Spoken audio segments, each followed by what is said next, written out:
Hello, everyone. My name is Tessa Green. I'm the program director for the Good Systems Grand Challenge. I want to thank you for joining us for the AI Procurement Policy for State, Regional, and Local Governments panel.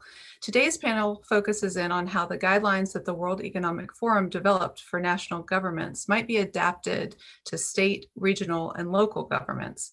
And it's part of a week of programming exploring how procurement guidelines can influence the development of AI for good. This week's programming represents a first-of-its-kind collaboration between a university and the World Economic Forum. As one of 3 UT Austin Grand Challenges, Good Systems brings together researchers from across the UT campus to investigate how we can ensure AI technologies benefit society. This partnership with the World Economic Forum showcases our combined commitment to improving the state of the world through AI and technology. It's now my pleasure to introduce the Dean of UT's School of Architecture, Michelle Addington, to provide the official welcome. Dean Addington taught at Harvard and Yale before joining the faculty here at UT, where she holds the Henry M. Rockwell Chair in Architecture. Her teaching, research, and professional work span mechanical engineering, nuclear engineering, and architecture, addressing topics ranging from fluid mechanics to history of technology. And she has consulted on projects as diverse as the Sistine Chapel and the Amazon rainforest. Dean Addington, I'll turn it over to you. Thank you so much, Tessa. And it is indeed an honor to be here today to welcome the World Economic Forum to the University of Texas at Austin. It might seem a little strange that a session on procurement would be opened by a dean of a school of architecture. But the issues that we deal with here and all aspects of how we plan, design, build, and manage the urban environment are ones that cross through a wide swath of physical and knowledge domains, are governed by multiple entities and multiple jurisdictions, and produce impacts directly to the individual and indirectly to the planet at timescales that are immediate to hundreds of years in the future. The design of a single, seemingly simple building already has actors from throughout the world contributing to a shared AI-based model, something we call BIM, or Building Information Modeling. But we are far behind in reaching the potential of AI. Our fundamental problem is that we produce and deliver in constructed units, and that production and delivery are governed by discrete entities that have purview over very specific aspects. Contributions and impacts are only understood through their proportional share in the unit of analysis, the thing that we actually make. Certainly efforts have been made to stretch beyond that product, particularly to weigh aspects beyond our purview. For example, we would definitely consider how a new building might impact neighborhood traffic. We might consider some proportional impact of the building on the larger systems of city traffic, but we don't consider well how decisions about where we place a building interact with decisions about other buildings that might be in jurisdictions beyond ours that could radically upend regional transportation systems.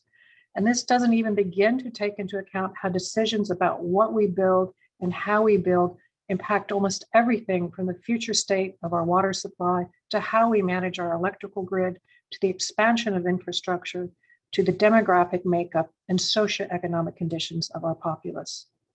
Because our unit of accountability is restricted to that which we have control over, we analyze the data that impacts our decisions, but we are rarely able to analyze how our decisions have impacts and consequences beyond our purview. And tragically, too often we don't care. AI in itself does not magically render complex scenarios for us to read and review, but it could enable us to sweep in the data we don't own, to link us to the heretofore incompatible knowledge and data domains, to facilitate the multivalent streams of information exchange we need.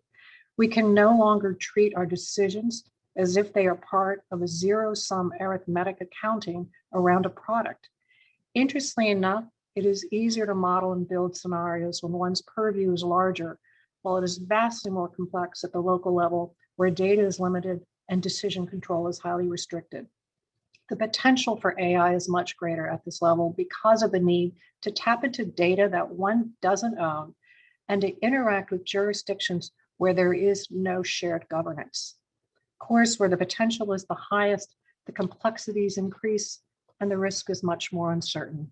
As such, procurement policies at the local level loom as much more important than many governmental leaders could even ever begin to imagine. Tessa, I'm going to turn it back over to you for what I know will be a provocative and informative session, and I so look forward to hearing what others have to say on this very important topic. Thank you, Dean Addington. Before we start our panel, a few housekeeping details. The panel is being recorded and we will share that with registrants, and it'll be available on our website after the event.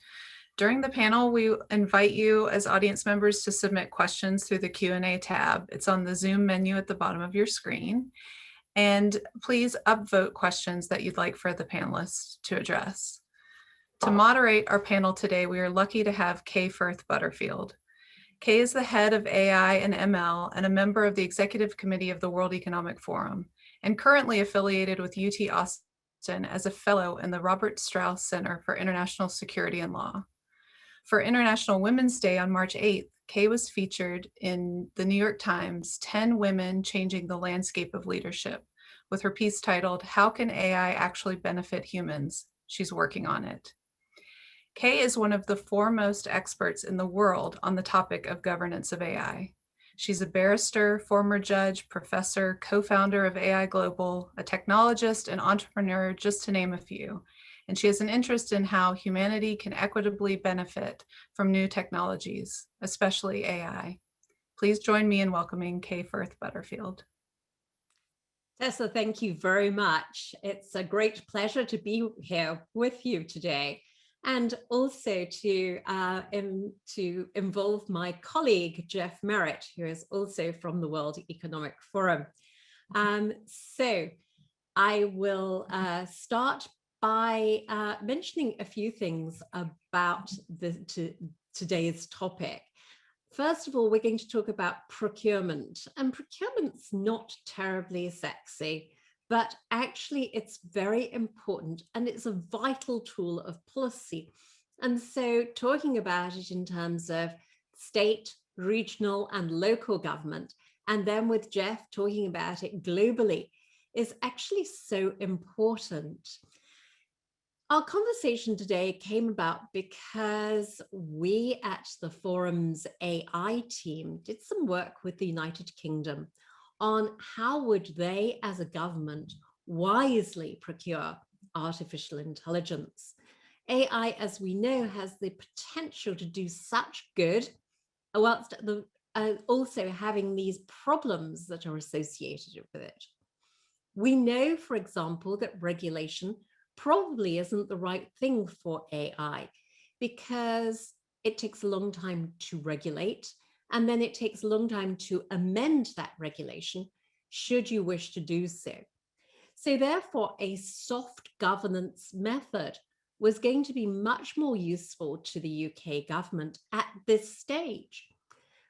By using this soft governance approach, what they were able to do is they were able to set the bar for where they thought ethical AI should reach. So that means that they were signaling to companies and universities that were involved in the creation of artificial intelligence tools for the government, if we were to regulate, this is the bar that we would set for you. So that enabled companies to say, okay, we can spend our R&D money because we're not in doubt anymore about this. The UK government also wanted to encourage the development of AI in companies so that they would develop their own ecosystem within the country around AI. And again, this tool gave them the opportunity to say, this is what we think we want. This is what we think you should be designing and delivering. And so again, it created certainty. So what did we work with the UK government to create over about 18 months? First of all, a set of guidelines, and then a workbook, which enabled the procurement officials to say, okay, this is what's needed. and we know how to apply these guidelines. And since then, the UK adopted them in July of 2020. And we have since worked with the UAE, Bahrain, the World Bank, IADB, which is the Inter-American Development Bank, about pushing these guidelines and workbook throughout Latin America, and also with the DoD here in America. So it's my great pleasure to introduce you to our panelists, Jeff Merritt, Sherri Greenberg, Coral Evans, Kirk Scanlon, and Alex Goldberg. I'd like to start by introducing you to my colleague, Jeff. Jeff is an internationally recognized expert in the area of smart cities, the Internet of Things, emerging technology, and government innovation, with more than 2 decades of experience driving social change both in the US and abroad. He leads a growing international team at the World Economic Forum with locations in 13 cities around the globe, from San Francisco to Sao Paulo. Prior to joining the forum, he served as New York City's first ever Director of Innovation. Key highlights from his work include helping organize the first, I apologize about the dog, helping organize the first entirely online public election in the United States history, laying the groundwork for the world's largest, fastest municipal Wi-Fi network, orchestrating the launch and rollout of the world's largest city top-level domain, and leading the creation and adoption of new guidelines and tools to promote the responsible and equitable expansion of the Internet of Things and smart city technologies. He holds a master's degree from Columbia University School of International and Public Affairs and a bachelor's degree from the University of Michigan. Wow, that's a lot. Jeff, perhaps you'd like to help us with some opening remarks.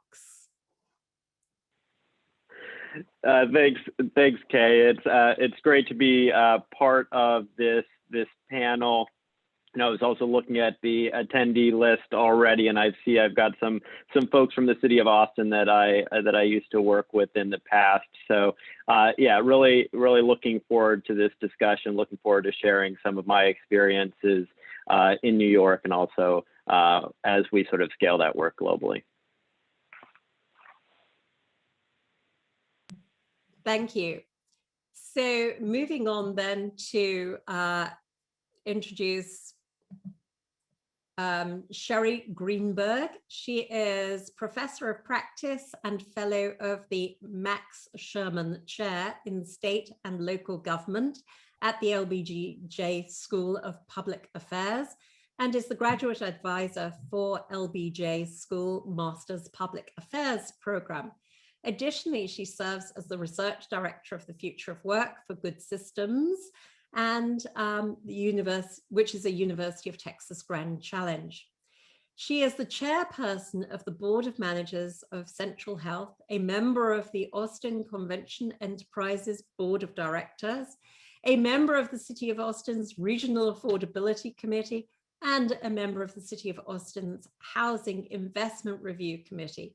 She serves on the Austin Smart City Alliance Board of Directors, the Austin Forum on Technology and Society, and Advisory Board, and the UT Opportunity Forum Steering Committee.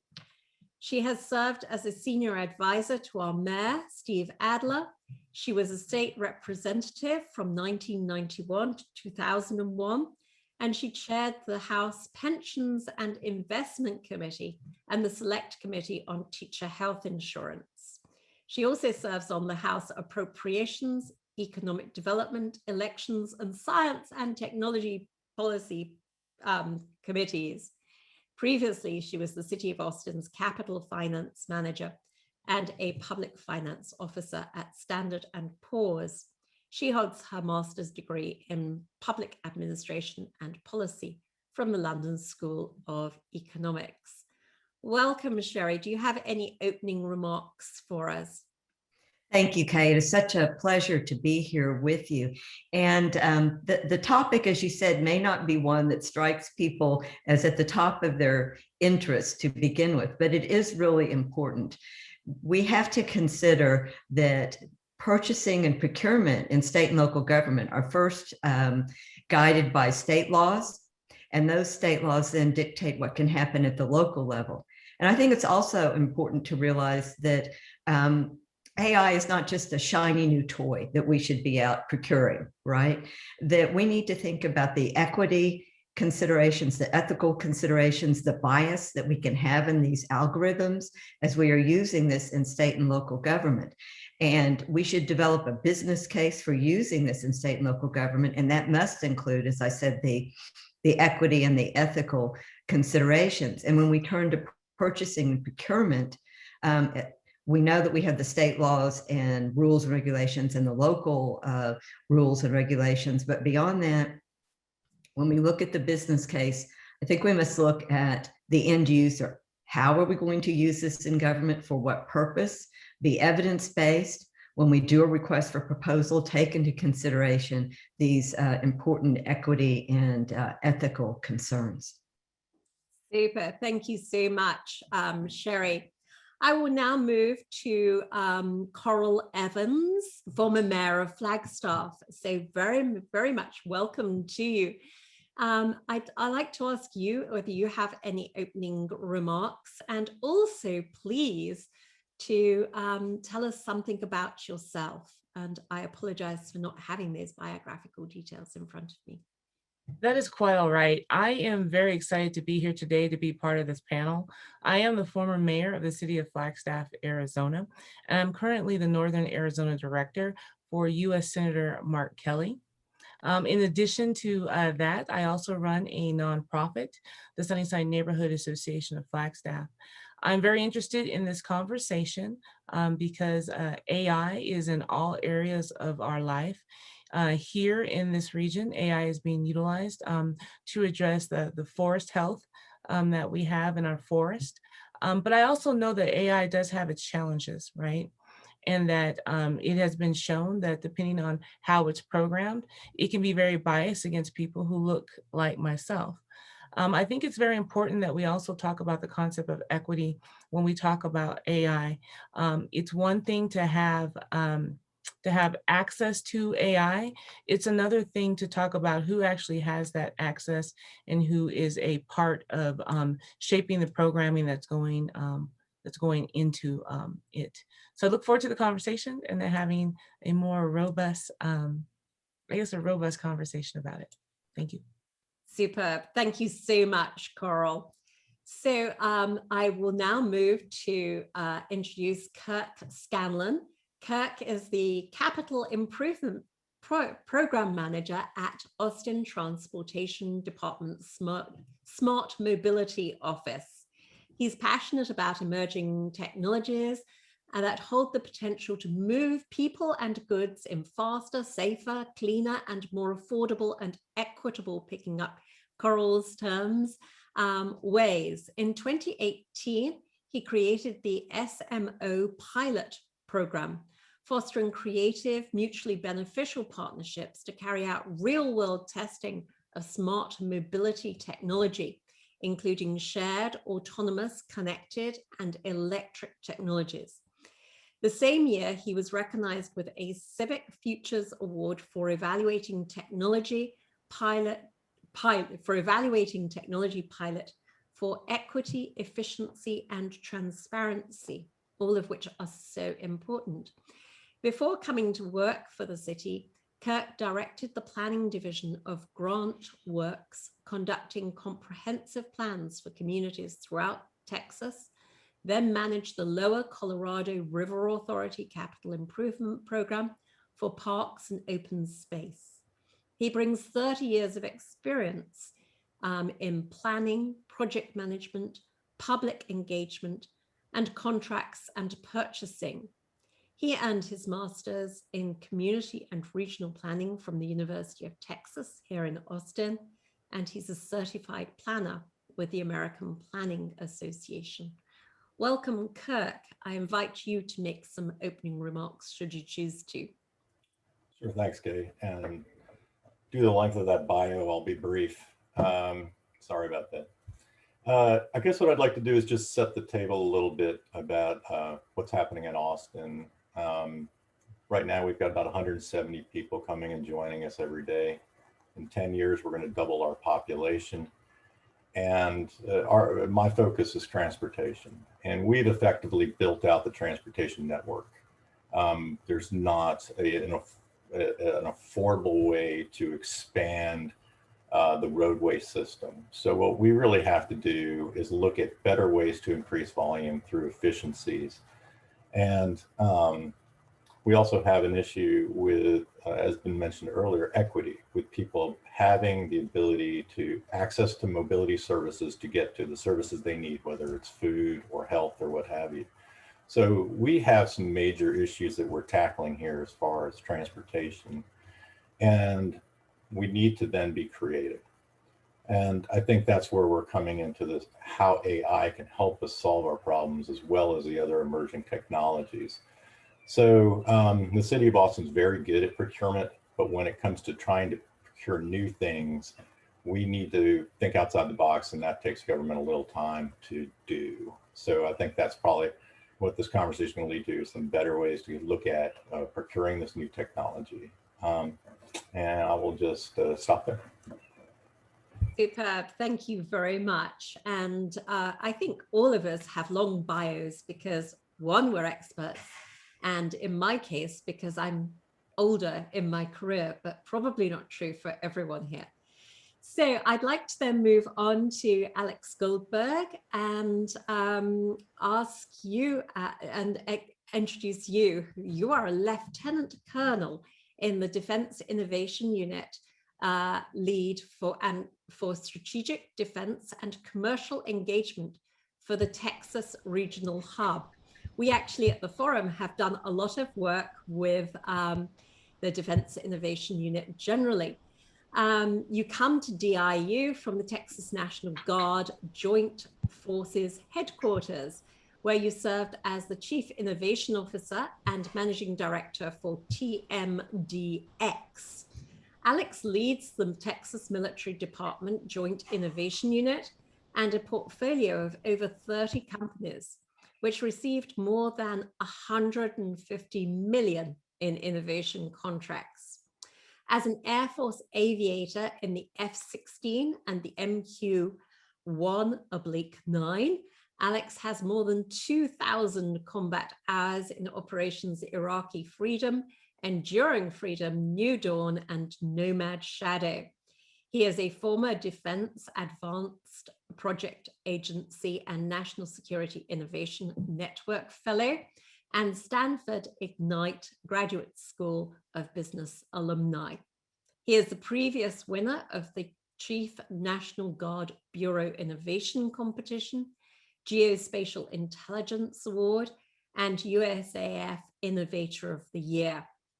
Currently, Alex is responsible for implementing the innovation strategy of the Office of the Secretary of Defense throughout the Southwest region of the US, as well as acting as the primary liaison between the Department of Defense and venture capital, private equity, and startup communities.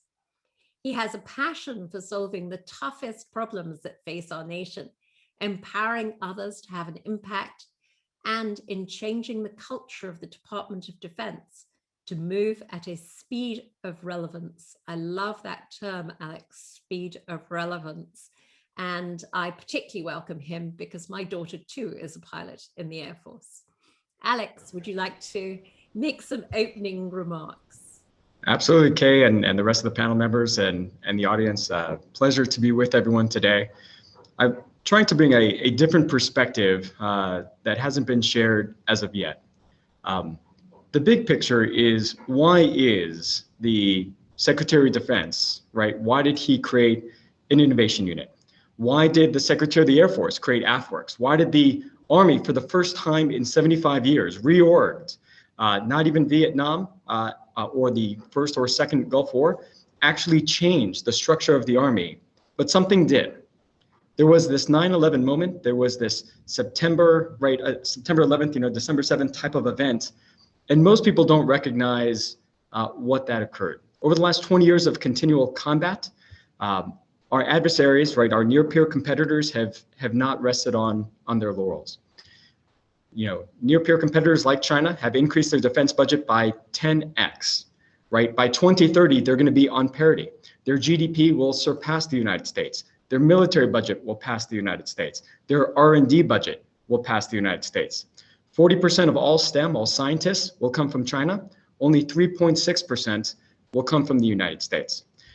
From looking at our research labs in DARPA, back in the 50s, everything in your cell phone, right from the mouse to the internet to LCD screens, everything was primarily developed out of the government.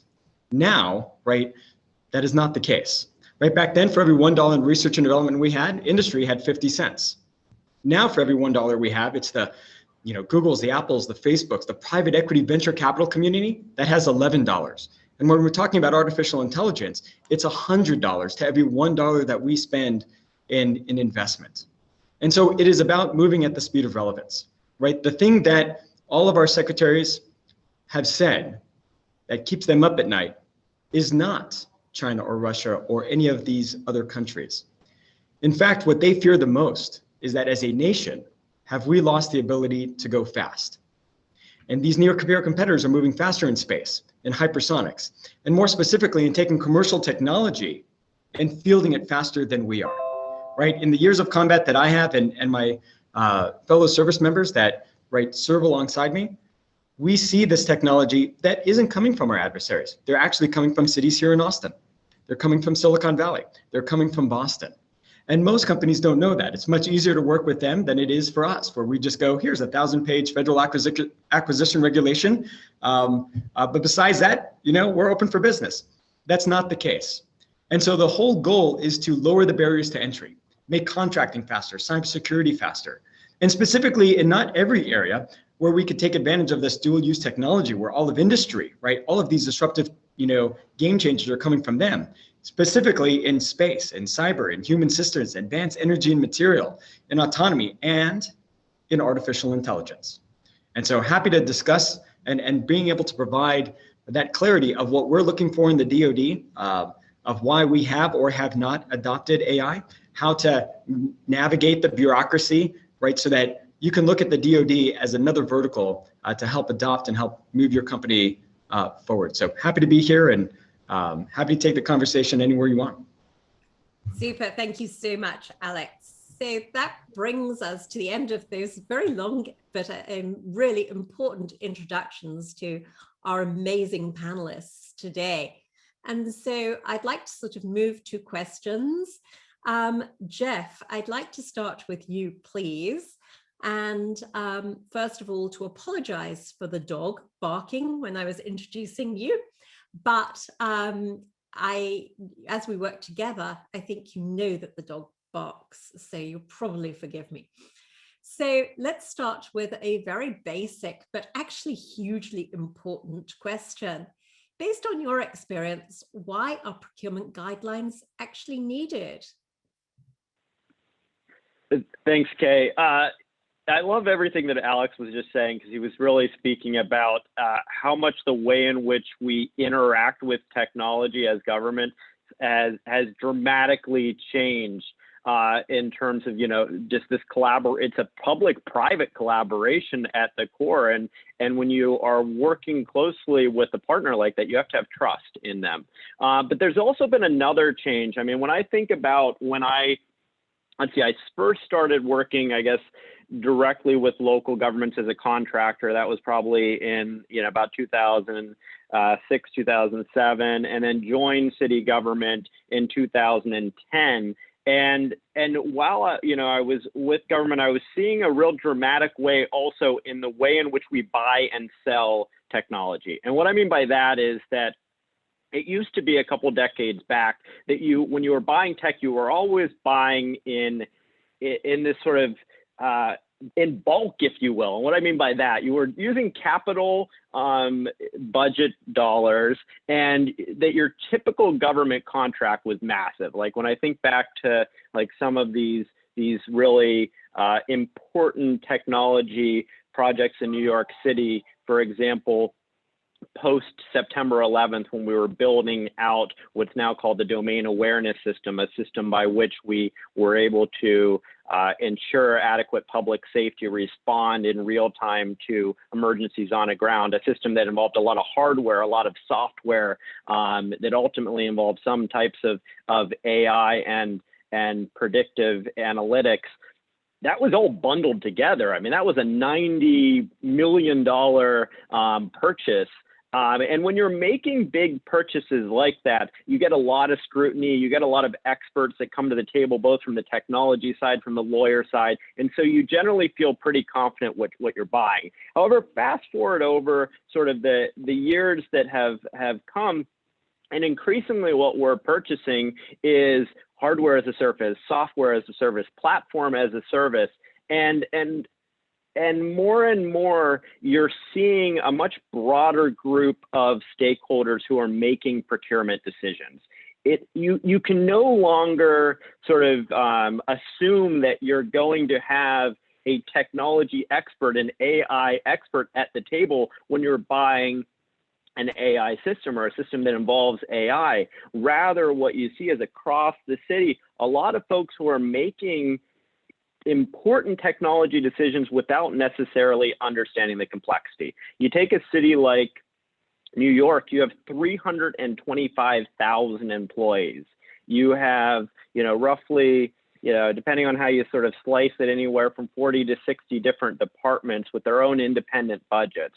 And so the reason that procurement guidelines, I think, are so critically important is that it ensures that across a very complicated city with a lot of folks who might get involved in technology decisions, that there is a sort of standardized, holistic view to, what are the questions that you need to ask? What are the issues that you need to be thinking about when you purchase technology? That it may seem that some of these guidelines are common sense, and that's not a bad thing for us to make sure that across the board that everyone who's touching technology is thinking about that complexity. They're understanding the implications of their decisions.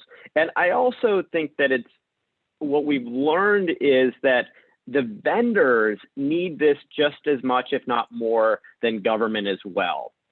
That oftentimes when you're interacting as a vendor with government, there's a lot of question marks, and there's valid reasons for why we put kind of a wall between our vendors and our government. We want to make sure that our purchase decisions are not biased, that there's independence when you sort of put together a request for proposal and when you analyze different purchases. However, the downside of that is that we get products that oftentimes aren't necessarily fit for purpose, or at least don't meet our expectations when it comes to good governance. And so guidelines like this, I think, are critically important for making sure that we're very clear across government about what we need to do to effectively, responsibly, ethically manage and procure these technologies, but also that our vendors understand that as well.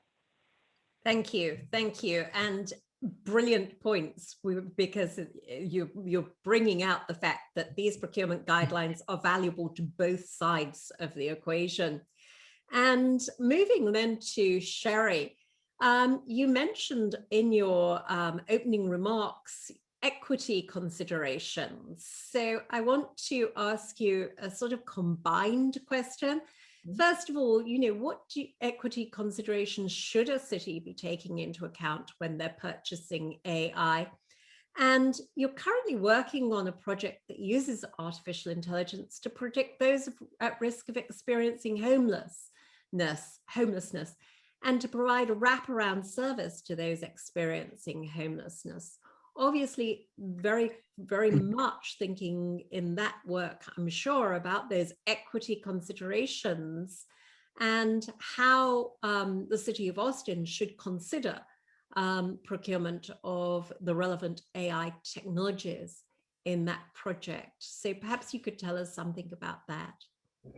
Of course, and it is difficult and complex, right? When we are talking about purchasing and various departments, challenges that cities face, and the equity consideration. So in the actual purchasing, I do think that we need to look at if their algorithms are going to be used. Is there a bias in the algorithm, right? Does the algorithm use data that was historical, that when you feed it in would, for instance, in a hiring capacity, create bias, right? Because it's going on people who have historically been hired, and that was not a diverse pool. So you feed that in, and you end up with a bias situation in your in who you're considering in your applicant pool. So that's just an example, right, of a situation where a city may be purchasing, a package of AI that it would use in hiring that could have embedded bias that you need to not just be aware of, but make sure that you don't have, right, in your algorithms. And then when we move to practical applications, right now, my research project, yes, is looking at how we can use artificial intelligence and various data sources, of course, protecting personal identity, to look at who is actually experiencing homelessness across what I call a continuum of homelessness. So there's not just one state of experiencing homelessness. Someone may start off in a tenuous situation, needing rental assistance.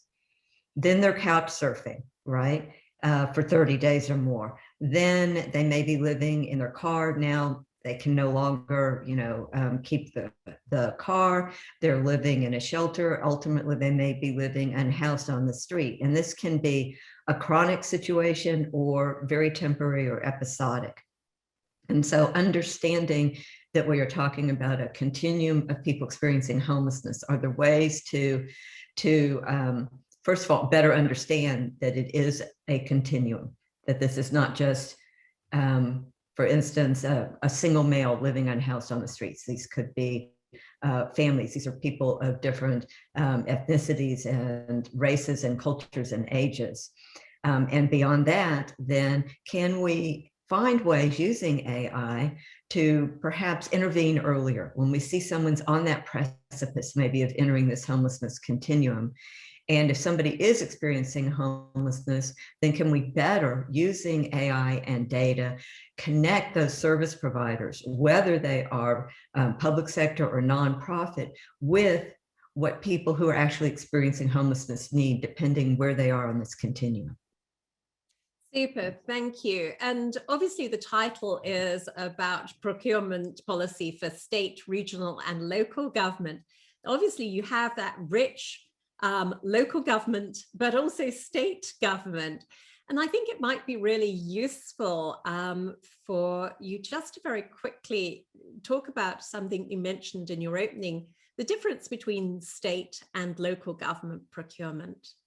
Sure. So when we think about the levels of government, we think about procurement, it's no different than really any other area. And that is that state law supersedes or preempts local law, right? So what you have is a situation where in any state, and let's take the state of Texas, you have bills that are passed, legislations that become statutes, that become laws, that are the legal basis for how we can do purchasing and procurement. And of course, a lot of that really is to avoid ethical problems and conflicts and those types of things of procurement, and to look at how we make sure that we are ethical in our procurement, that we don't have conflicts of interest, but also that we get value. And of course, there are different ways of doing procurement, so I won't get in the weeds.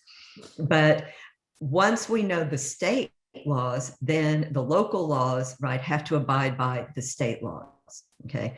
So a state cannot pass an ordinance that would be in conflict, or sorry, a city cannot pass an ordinance that would be in conflict with the state would supersede. But cities can have their own particular rules and regulations in addition to abiding by the state laws for procurement. And they may take, various considerations, various processes for requests for proposals, when you can use those, for instance. And then the area that we're talking about, if you're looking at technology, are there other considerations in that technology purchasing that you want to have? Super. So that brings me wonderfully to Kirk. What's the purpose of the Austin Transportation Department Smart Mobility Office Pilot Program, please, Kirk?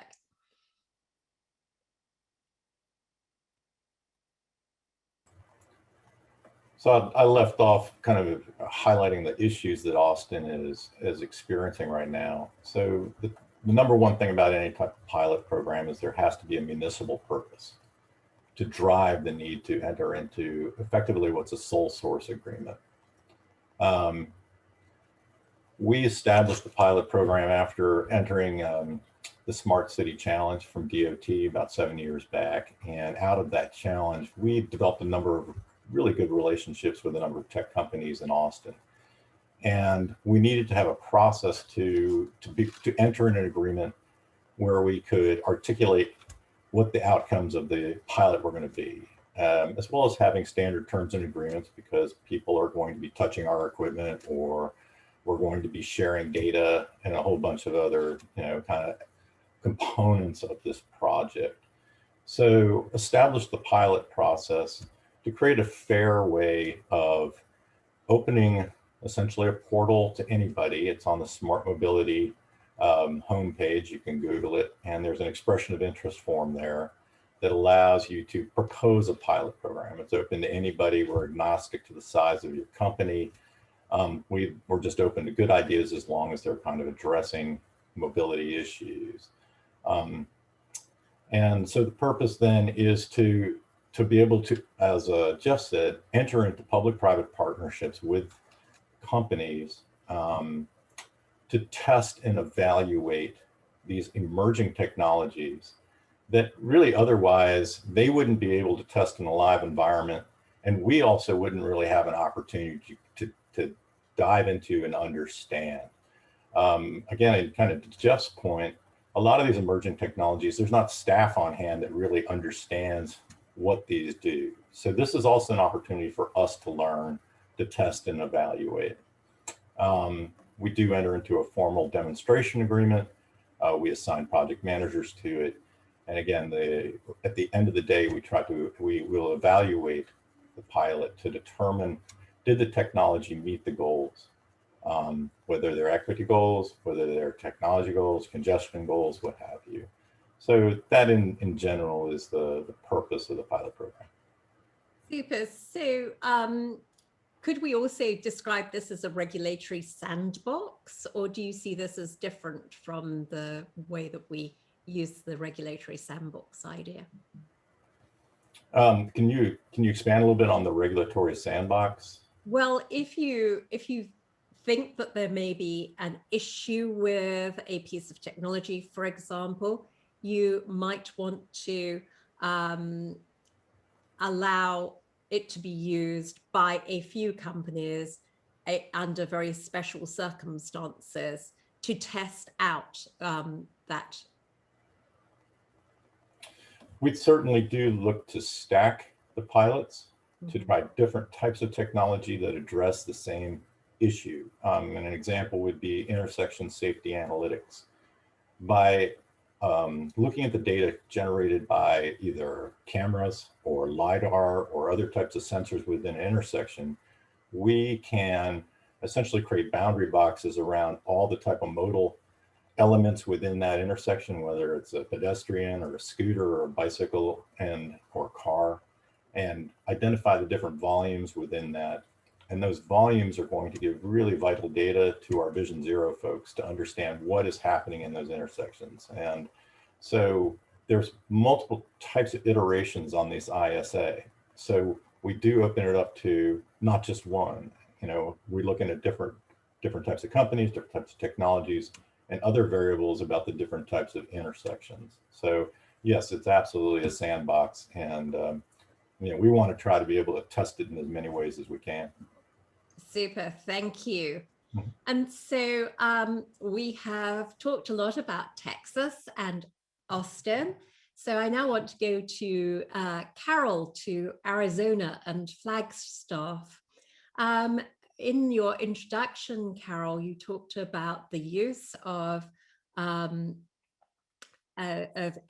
in forestry, but perhaps you could tell us a little bit more about that, because we've been talking about the use of AI in urban environments, and you're actually using it in a rural environment for what sounds as if it's a benefit to the planet. So, Coral. Well, thank you so much. I wanted to mention just a couple of things and then directly answer your question. When I did my opening, I forgot to mention that I am not an expert in AI at all. And the reason why I mention that is because I do think it's important that we understand that many of the policy leaders that are making these decisions are not experts in AI. And I will tell you that I am not wanting to be or feel the need to be an expert in AI because I'm an expert in people. And my focus is on being a statesman, right? And making sure that the people whose lives are impacted, either positively or negatively through the use of AI, make sure that their voices are heard. And I'm very dedicated to ensuring, that AI is created in a way, it's designed with fairness in mind. And it's also used in an equitable manner. I think that that's extremely important. When we talk about speed, for example, when we talk about the need for speed and the need to make sure that these technologies that are evolving in such a fast and rapid pace are being utilized, I feel the need to sit here and just reflect on what that looks like for our human race and we as individuals. Definitely, I believe that government should be efficient and effective when it comes to use of an individual's time and an individual's money and a community's resources, right? But when you look at some of the things that we do in speed-like ways, we can stop and think that maybe had we spent a little bit more time, that would have either been utilized more correctly, we would have actually saved the money, and it would have been a better outcome for the people. When we talk about government, we talk about government as this innate object, but I feel the need to make sure that we understand that government is actually people. It's a collection, it's a group, it is it's people, right? And so there's people behind this word that we use for government. Here in Northern Arizona, I would not say necessarily the city of Flagstaff is using this technology, but the technology is being utilized in the forest where, we have devastating forest fires in this region. Flagstaff is located in the middle of the largest ponderosa pine forest in the world. And so because of years of not managing forests, both state and federal, there is an effort now to really understand the forest fires that are happening throughout our country. And so one of the things they're doing with AI is they are going in and drones are looking at the trees and understanding the concentration of trees and what trees are healthy and what trees are not, and what trees need to come out to make sure if there is a forest fire, it goes back to the natural way that forest fire used to go throughout our region and not get up into the crowns. The crown fires are where we see the devastating loss of public lands that are not going to come back in our particular generation. And then what happens is that information goes into a computer somewhere, and then there is a piece of equipment that can go out and actually pick up the tree and take it out by its roots. And so that is a way that the technology is currently being used. And it's being used for good. And I want to make sure that I stress that, right? But I do think when the more I hear this conversation and then other conversations, and I have done some Googling on it, I think that AI, it really comes down to, I believe that Dr. Greenberg mentioned this in her remarks. It really comes down to who is creating the algorithms. really, who is creating that? You know, what was the process behind that, the algorithm and how it was created? And are the people that are creating these diverse? They come from a bunch of different backgrounds. You know, what are they putting into the programming? Because I think that's really at the heart of this conversation, that perhaps we're just not being as clear about. Thank you, Coral. And that's really important because yes, we need to be thinking about how we use AI for good and how we think about the risks. And as you say, maybe not moving fast and breaking things. If you happen to be in government, you need to have a more proportional approach. But, you know, a pilot of an F-15 moves fast and hopes not to break things.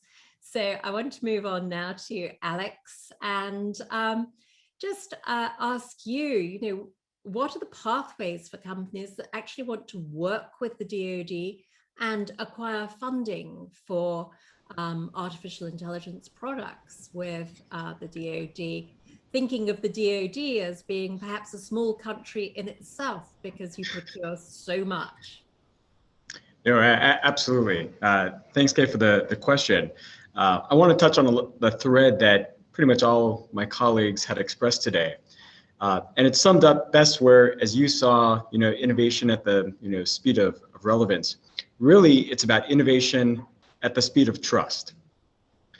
That is one of the big reasons why the DoD is hesitant in fully to adopt AI at scale. There are certain applications that absolutely, when life and limb is not on the line, there are many great use cases. In the Defense Innovation Unit, we had a project called XView, looking at the leading edge of commercial technology. And that's what DIU is here to do, right? Take commercial technology and rapidly field it within the DoD and help be that Sherpa, that pathfinder. And so this competition called XView looked at those algorithms that can actually detect those forest fires and be able to do, you know, a damage assessment. When you want to declare a state emergency or a federal emergency, part of it is being able to understand what is that damage or that's projected damage to be able to unlock FEMA resources and those kind of things. And so what it comes down to is many of the algorithms that we have today is built on a bottom up. It is very data centric. It's just fitting a form, you know, a function to a form. It's just, you know, curve fitting. And it's basically just finding a pattern. And if it has never seen that pattern before, right, that's where you have bias, or that's where you have many of these other things. And when you're talking about saving lives or taking lives, how these algorithms develop their thing, part of it is understanding, instead of where we would like to get to, is explainable AI. Right now, you just have multiple layers of neural nets and things are weighted and it's just, why does it look like a cat? 72% because it looks like all the other cats. It doesn't even know what a cat is. It is really just looking at those particular patterns. When AI can get to the point where it can actually provide some explanation, as if I was just explaining to Coral of why, you know, why someone is qualified for something or not, why there's a damage or not, and I'm able to understand the context behind it, then we're going, it's not, you know, just bin Laden because it's 72% it's bin Laden. You need to understand the ramifications of understanding, well, all the other accoutrements that are behind it. Well, you know, this particular person looks the way they do because, or a bin Laden character, because he always has a cane. He's around this particular size. Very similar to what we just talked about at cats. Why is it a cat? Well, because that is ears like a cat, right? It has a particular shape, the size and the weight, the particular pattern. It is on a cat tree. You know, there's Susie. She also has other cats, right? But you're able to explain it. AI doesn't work that way. Artificial intelligence really is not that intelligent. And that is the point. That is why the Department of Defense has created the Joint Artificial Intelligence. There is, you know, DARPA has created an entire ethics council behind it. These are very serious matters. Now, in turn, many other countries are advancing AI, and both China and Russian and many of our near-peer competitors do not have our same ethical standards. They do not have our same moral compass. And so what you saw where, small drones basically took out 5% of the oil in Saudi Arabia, that is a thing. Swarm of killer drones, right? Based on AI, Skynet type of things where AI, the US is being very methodical, where you want to go at the speed of trust and be able to have that explainable AI. Our near peer competitors are not.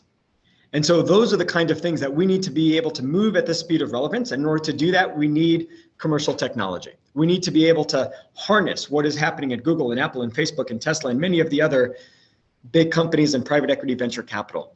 And so in working with the DoD, to go around, long way back to the answer of your question, if you are working in very impactful, right, we're talking basic, fundamental, and applied research. DARPA has a whole initiative around AI, $2 billion, right, just to focus strictly on those game-changing technologies. People think DARPA creates it organically. They're not. They're actually one of the largest VCs. Non-dilutive equity. We don't take any part of a company. We actually pay these performers to actually execute. And in their mission, it is to ensure that we as a nation are never surprised. And there's a lot of different threads to get to this third wave AI, this explainable, right? AI that can actually do abstract and inference, that can help us actually, get to the next level where we can actually trust the AI. So that is on basic, fundamental, applied. You're talking about DARPA and you're talking about, many of our service labs. If you go to DARPA.com, then work with us. There are BAAs. There's basically contract vehicles that you can actually apply to. It's relatively easy. And there's that pathways. There's also small business innovation research grants. The Air Force, right, has over $1 billion, right? Altogether, it's over $2.5 billion across the services. And they've created these things called open topics. 15-page slide deck, you are able to apply.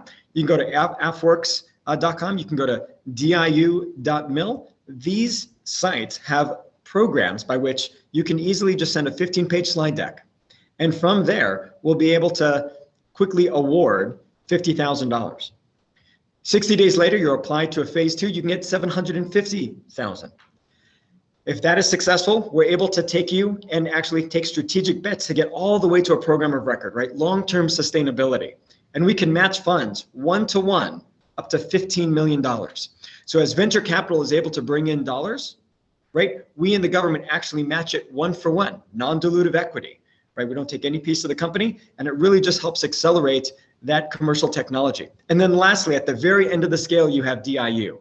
Think of us like an Andreessen Horowitz or a Sequoia or an 8VC, one of the top tier VCs. And we can help scale across the joint services, right? The Air Force, the Army, right? The Space Force and our Guardians out there, Coast Guard and all the other branches. And then from there, now even introduce you to the international coalition partners, right? Our Five Eyes, Australia and France and Great Britain, let alone, right, the National Guard has 89 different countries that we are partnered with and have innovation projects with. They have the same problems that we do. They want to 3D print buildings, parts for their aircraft and their vehicles. They're looking for, cutting edge, cyber and AI, right? They're looking for ways to be able to access space, cheaper. These are all ways and new programs for companies to, right, work with the DoD, and as we're trying to lower the barriers to entry to do so. Wow, thank you, Alex. I'm sitting here thinking of what I could pitch to you. Such an easy pathway to money, and you are absolutely right that it's hard.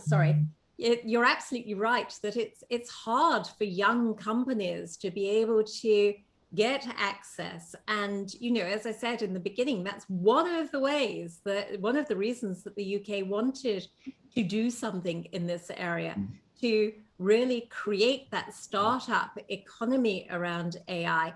And that sounds very much as if that's what you're doing with the Department of Defense. So let me now go back to Jeff. We talked earlier about why we need these procurement guidelines, but Jeff, what are the benefits and also the limitations of these guidelines as opposed to other forms of technology governance? Yeah, as I think you can hear from a lot of our comments, like there's this this enormous stress that you face when you're, I think particularly for folks working in government who are on the front line here, where on one hand, we've got to make sure that we are able to leverage these technologies to either create good, right? Whether it be the case that, Sherri was talking about to hopefully decrease homelessness, or what Coral was talking about to prevent fires, or Alex to be sort of to prevent harm. We're trying to make sure that we've got the latest technologies that can ultimately help make people's lives better, but then we're also worried about going too fast, right? We're worried about getting ahead of ourselves and sort of, buying technologies, deploying them before we're ready for that. And so I think that guidelines are incredibly helpful because you can roll them out fast. And what I mean by that, because as you said earlier on, they are a soft governance tool. They're something that doesn't require a legislature or a council necessarily to sort of vote and pass these. You can sort of roll them out in a much more soft manner. And that I think is incredibly helpful, so that you make sure you have something in place, right? You want to make sure, I remember just being in some ways like terrified about chaos rolling out in New York. Like my job was like prevent chaos. And so if I was going to prevent chaos, meaning like a whole lot of tech being deployed for, and folks getting sort of the tech sort of taking control, then I needed to make sure at minimum that everyone across the city who was having an interaction with touch point with the technology had a base level understanding of the risks and the safeguards that they needed to be thinking about. So I do think that every single government out there, it doesn't matter how big you are, how small you are, how many resources you have or not, you need to have these type of guidelines, and you need to make sure that you're thinking about how to have a process of education across with your public servants so they understand the complexity of these technologies. However, that doesn't mean that that's not enough. I think that's a starting point. And so what I learned definitely in New York is as we rolled out these guidelines, I was able to roll them out fast, which was important. If I would have had hyper-specific actual regulations that I was pushing from the get-go, I would have hit barriers one after the other because, as I think Alex said, context matters. When you roll out different technologies for different use cases, there's going to be a whole lot of different complications, right? If I roll out a technology for transportation versus healthcare, right, there's different implications there. Sometimes it's easier to anonymize and protect privacy. Sometimes the security implications are much greater in different areas. And so being able to roll these out fast is key. However, it's not a substitute for more specific regulations and laws. And so, whereas we started with these guidelines, it then created a process where it said we could look across all those risks. We could look within the context of individual use cases, and we could say, where do we actually need real regulations, hard governance measures? And, where are the areas that it's not good enough to just say, let's advise our public servants, but let's make requirements here. And so, some of those things have to do with equity issues, for example. One of the laws that we're pushing through our G20 Global Smart City Alliance, for example, looks at when you purchase technology, making sure that technology is accessible to all communities, regardless of ability, regardless of language, for example. Because you roll out a technology, if it only is benefiting half of your community, we are exacerbating inequalities, right? And so there's certain things that I think we have to take a hard line on, and we have to say that this has to be in the law, that these safeguards are not they're just a given. However, if you pushed all those out at once, you'd be locked up, you'd delay all of this sort of governance for years. And so start with guidelines and then really think strategically about how to layer in regulations to support those guidelines is my viewpoint. Super, thank you very much. And Jeff, we're talking about state, regional, local government, but you have a really global perspective. Is everybody, you've got the G20, and I know that you've got a number of other governments that work with you as well.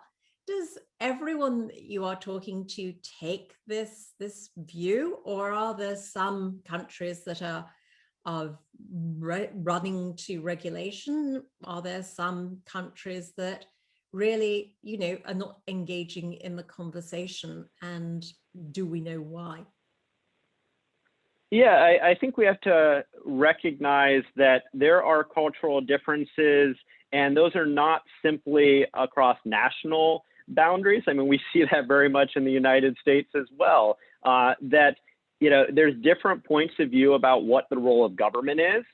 There's different points of view about, even issues like privacy. And again, to what extent is this, is it okay for us to give up a little bit of our sort of privacy, if you will, in the benefit of a broader sort of society? And so I do think it's important that you allow for flexibility in how individual jurisdictions implement the guidelines. I mean, guidelines are high level, and then when you get into the detail of how those are used, it's going to vary across different jurisdictions, across different cultures, and that's okay. At the end of the day, what we want to do is that we want to make sure that there is awareness about the benefits, there's awareness about the risks, and that government is sort of weighing those. This is it's a cost benefit analysis that you're having to do here, and you're going to weight those different benefits and those different risks differently. But let's make sure that we're not buying technology without at least the awareness, without the tools to make those decisions in a wise, educated way. Super, thank you so much, Jeff. And thank you for ending on the word educated, because I want to bring Sherri in here. Obviously, you have not only worked as a politician and worked within cities, but also now you work as an educator. So, everybody knows the word or the initials AI, but relatively few people understand it. What do you think are some good strategies to educate the public about the way that AI is being used in our communities to really help them to think through some of the issues that Jeff has just talked to us about? As Jeff and my colleagues on the panel have alluded to, there are many issues. And I think one fundamental when we're talking about government and AI and purchasing is that in government, at all levels of government, you are collecting money from people. And this is involuntary payments, right? You may try not to pay your taxes, but they will find you. You're paying sales taxes, you're paying fees and fines, right? And so government is really, it should be holding our money in trust. And because of that, I want to key off of something that Jeff said, and also Kirk, and that is that government is not set up to fail fast and to iterate, right? But it is important if we want to use artificial intelligence. And again, picking up on the equity from Coral and what Alex was saying, that artificial intelligence is not necessarily as intelligent as you think. There's machine learning, and it's learning what you have fed into it, right? So to be cognizant of that, and that it is growing and expanding throughout our communities. Artificial intelligence is in our lives in ways that we have no idea, but it's there, right?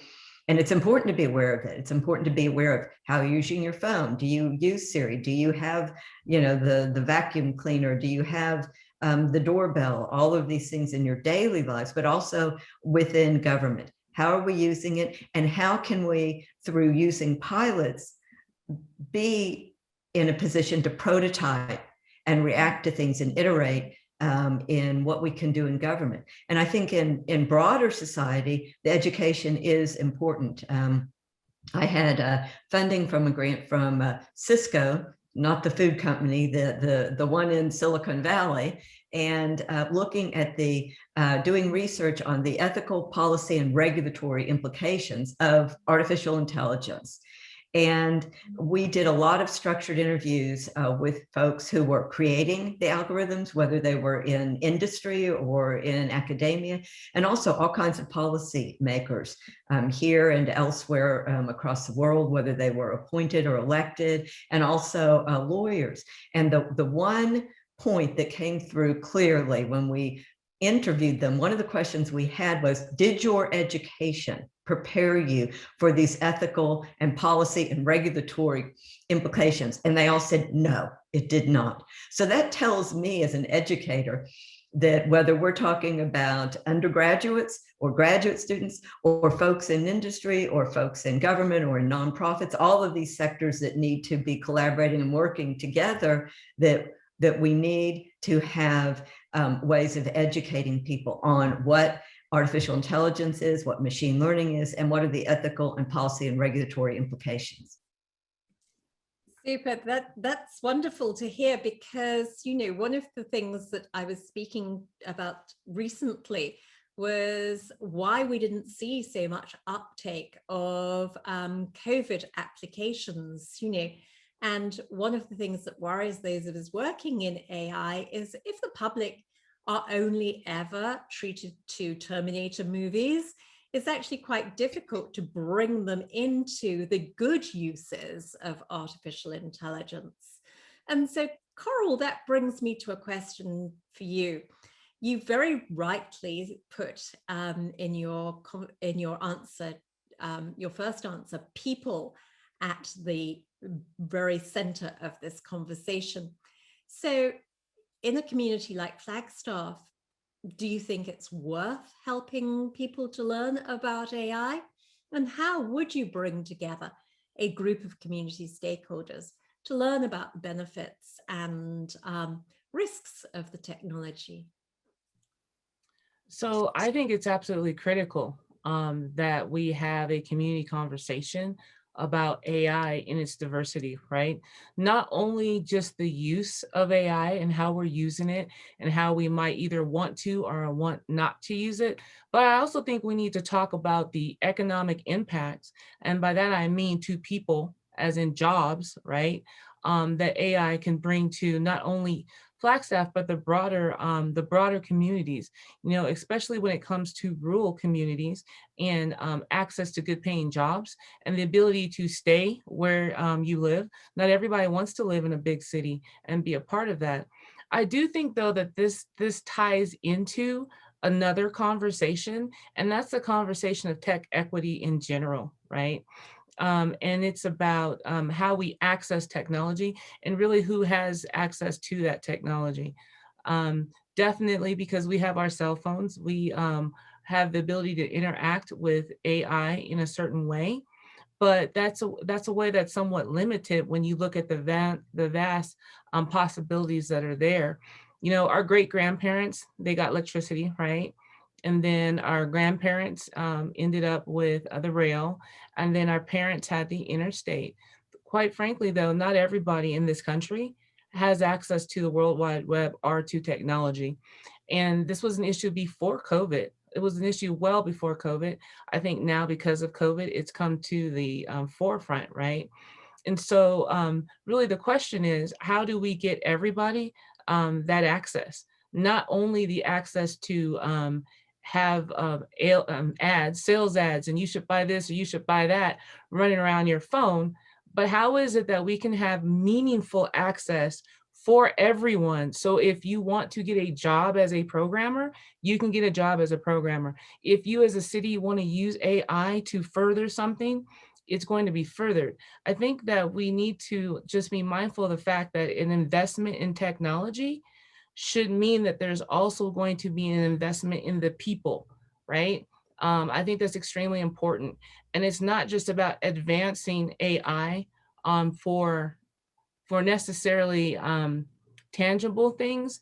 as it is in making sure that as we advance AI and as we invest our dollars, for me as a statesperson, a statesman in a community, when we use our dollars to advance AI, that means that there is a direct investment in people and that the people are also going to be advanced. That's so important. And thank you very much for bringing us back to people, because AI should be here at the service of us people, rather than us running around after AI.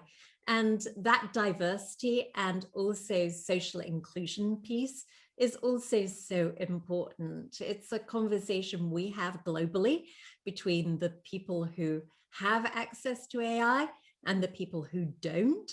And I think that that was brought home very much to me during the storms that we had here in Texas, where I found myself having to go out and dip water out of our tank and really sort of saying to myself, well, if I lived in a country where this was my job, how could I even have a conversation about AI? If I live in a part of America where I can't actually access the internet, how can I have a conversation, a valid conversation about AI? So thank you so much for bringing us back to people, and that we do this in service of people. So let us go on, Kirk, to you, who is serving the people of Austin and our terrible traffic problems. What are the challenges to procuring to the procurement of emerging mobility technologies, AI being one of them?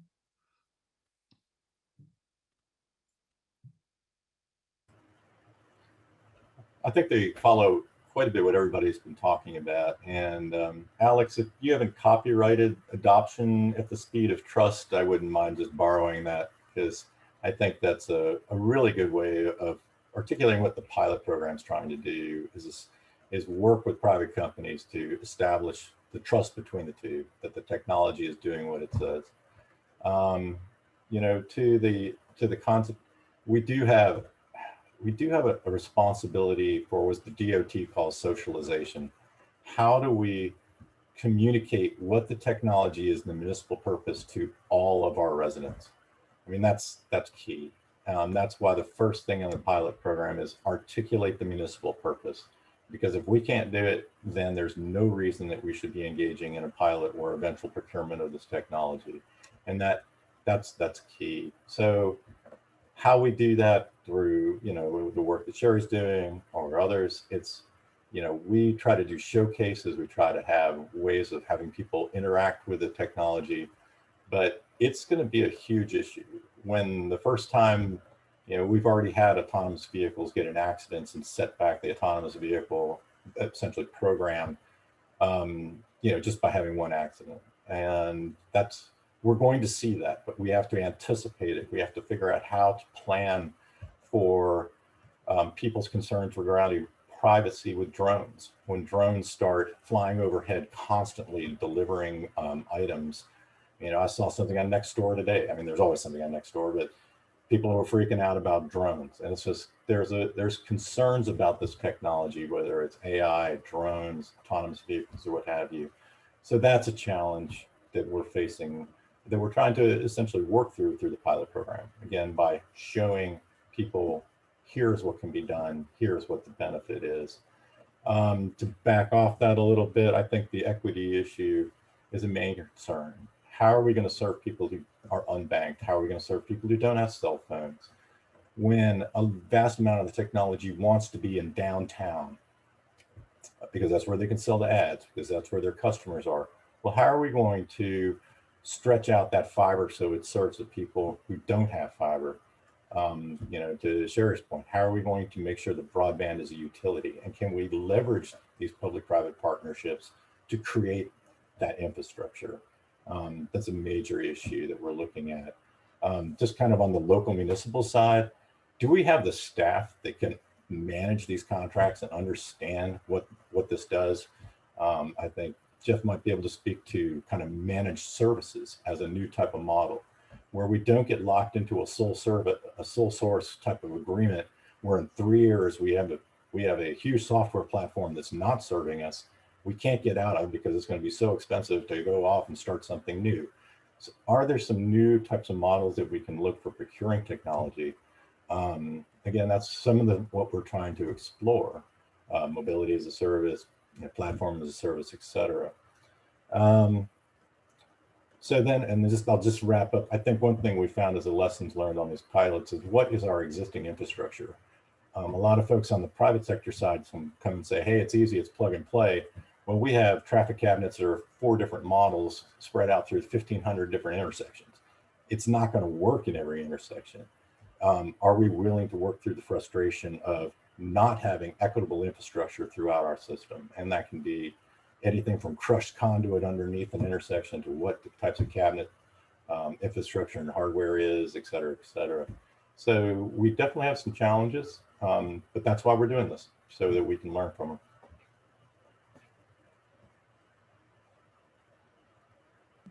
I'm on mute. It always happens, doesn't it? Thank you, Kirk. Thank you so much. And at risk of being branded a Luddite, I actually would prefer to have my things delivered perhaps quite more slowly and not have drones drowning out bird songs. So I hope that you'll take that into consideration as you move along this pilot program. And I think that that's also probably why we've been talking in this section about the conversation that we need to have with the people who are going to be affected by the things that we are all doing with artificial intelligence. And so that brings me in the closing 6 minutes, Alex, to what are the biggest challenges for the DoD to adopt AI? And I imagine some of them are, we don't want soldiers who are not human. Actually, that isn't actually the highest risk to adoption of AI. Most people think it's about the technology, right? They look at all the innovation that is going on, and part of it is finding that AI and those solutions to our problems.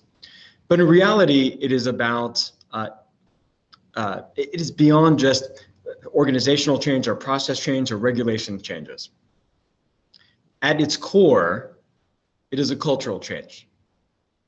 It is getting away from this no compliance, mindset of, hey, we just haven't done it that way before, or hey, the regulation says, right, we can't do it, and getting to this never rest on our laurels, continual process improvement, problem-solving mindset of how do we get to yes, morally, legally, ethically, but how do we get to yes? Whether it's China, whether it is COVID, whether it is climate and energy and water resiliency, and many of those other, diversity. There's a lot of challenges that we face, but at its core, it is a cultural change. And so getting to that where we're leveraging the Guard, we're leveraging the rest of the DoD as a whole to be able to provide access to our people, facilities, and equipment. It's really building that relationship and that local sense of ownership between the community and the DoD. People see what they see in video games. They see what they see on TV. What they don't realize, for the most part, is we work and we live in the communities that we serve. The same reason why Coral serves and all these folks serve right at their universities is because at the end of the day, you want to have an impact. You want to put your life force into something that's going to have meaning and that's going to be able to push the ball forward for humankind, for peace and prosperity. That's why I serve, and that's why I'm sure most of they serve as well. And so really, in the history of the DoD, you could show, I'm going to pick on the Army because I'm the Air Force, but you could show the Army a tank and they would say, then with what money am I going to feed my horses? It is hard. You can show them a teleportation device and what money am I going to, what am I going to do with all my vehicles? And you're like, you have a teleportation device. I mean, it is hard to wrap your brain around, right, the movement of all the people and the training and the infrastructure. I mean, this is about human capital, right, in training from universities, whether it's artificial intelligence and there's a huge training gap, right? And just an education gap. It could be additive manufacturing, it could be cyber, it could be AI, it could be autonomy, it could be space. I mean, pick a number of gaps that we have. But really, it is about this cultural change. It's a whole of community, a whole of state, a whole of nation approach to be able to move faster. And this is what it's all about. From the policy to the people that can help navigate the system, this is all collectively as a nation for our own collective peace and prosperity. As we just saw what happened when you don't have water and electricity. The next wars won't be F-35s, right? You know, I am a dying breed, right? At the end of the day, Skynet is not here, but the ability to leverage other systems and to be able to work smarter and not harder. I mean, that is always the continual progress of you know, mankind. But more than ever, this civil military fusion, right? The government, right? It is academia. It is the local state governments. It's the federal entities. It's the military, all collectively coming together to solve some of our biggest national challenges. You saw what happened with water and with energy. I mean, the fabric of society, you know, and there's a number of reasons why that could occur, both because of nefarious activity or just Mother Nature. Needless to say, resiliency is a key part. And it is all of us coming together to be able to help solve that. And that's really the message that should be taken away here today. Super, thank you so much, Alex, and perfect timing as well. I guess that both Kirk and I want to be able to use speed of trust and speed of relevance. Do you mind? That's wonderful. Great. I mean, just super thing to take away. But more importantly, you know, thank you all to everybody who has contributed today to this really rich conversation around state, regional, local, and global government with AI procurement. And thank you to Alex for ending on that point of cultural change. This is to truly use and harness artificial intelligence for good. It does require some cultural change. It does require us to rethink what we think about robots, how we think about the use of robots, and how we can see that the use of AI may not be dystopian, and that we have this opportunity at the moment to shape it so that it works for us as human beings. And that's true whether it's in the some of the diversity issues, whether it's about fairness and making sure that we that AI applications that we create can be used by everybody in a society. And so this has been such a rich conversation. Thank you all so much for joining us. I'll hand back to Tessa now.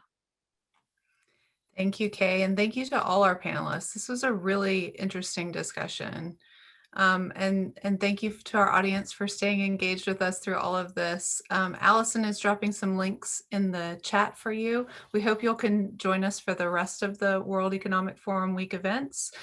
There's a registration link there, and we have a short survey. We would love to get your responses. So please fill that out. And again, thanks to all our panelists. Thank you all. Absolute pleasure.